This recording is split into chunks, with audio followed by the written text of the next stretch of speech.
The Fart and Gristle cruise was supposed to be Doug McGillicuddy's masterpiece. A week of culinary adventure on the high seas, packed with gristle-infused delicacies, fart smoothies, and gristle-themed events galore. But on the fifth night, while the ship was midway across the ocean, disaster struck. A mechanical failure brought the ship to a dead stop, and the crew announced they'd be stranded until repairs could be arranged. What was supposed to be a week-long journey had now become a 3-week ordeal. As the news spread, a palpable sense of horror washed over the passengers. Those who'd already struggled through 5 days of Doug's infamous menu could hardly fathom another 2 weeks on board. The atmosphere grew tense, and any hint of excitement faded into dread as reality sank in. Day 6, the descent begins.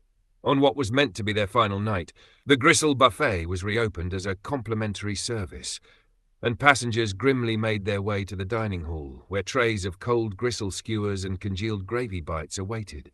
The smell of the buffet, which Doug had always considered his signature aroma, seemed oppressive in the tight quarters. People avoided the fart smoothies at all costs, knowing they'd only worsen the already stifling conditions. Day 8. Supplies dwindle. By the second day of their extended stay, it became clear that food supplies weren't going to last. Doug had stocked up on gristle, gravy, and beans in abundance, but fresh produce and other staples were running low. The menu was pared down to the essentials: gristle casserole, gristle tartare, and fart smoothies. With no other options, passengers were forced to subsist on Doug's creations, and the effects were dire. The ship's limited ventilation struggled to keep up with the steady increase in, as one passenger put it, atmospheric intensity. Day 10. The smell sets in. With no escape and no fresh food, tempers began to fray. The Gristle Buffet was packed with passengers, but no one was there to eat.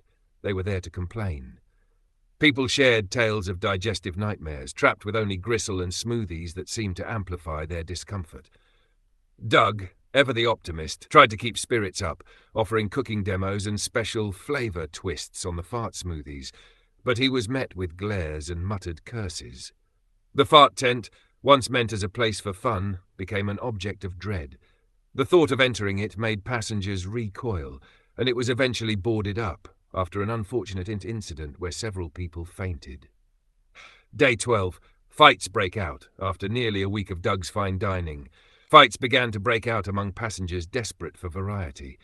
Some tried raiding the kitchen, hoping for even a scrap of non-gristle food, while others hounded the crew for updates on repairs. Doug tried to hold a gristle resilience workshop to boost morale, but the event dissolved into chaos as passengers hurled accusations and sometimes gristle skewers at him.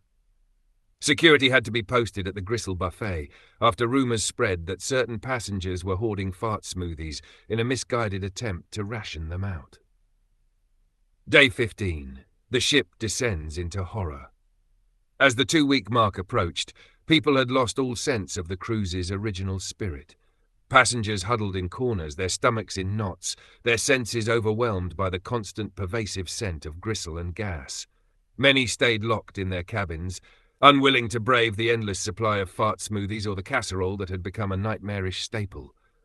The Gristle Gala, once the cruise's crown jewel, turned into a bleak scene.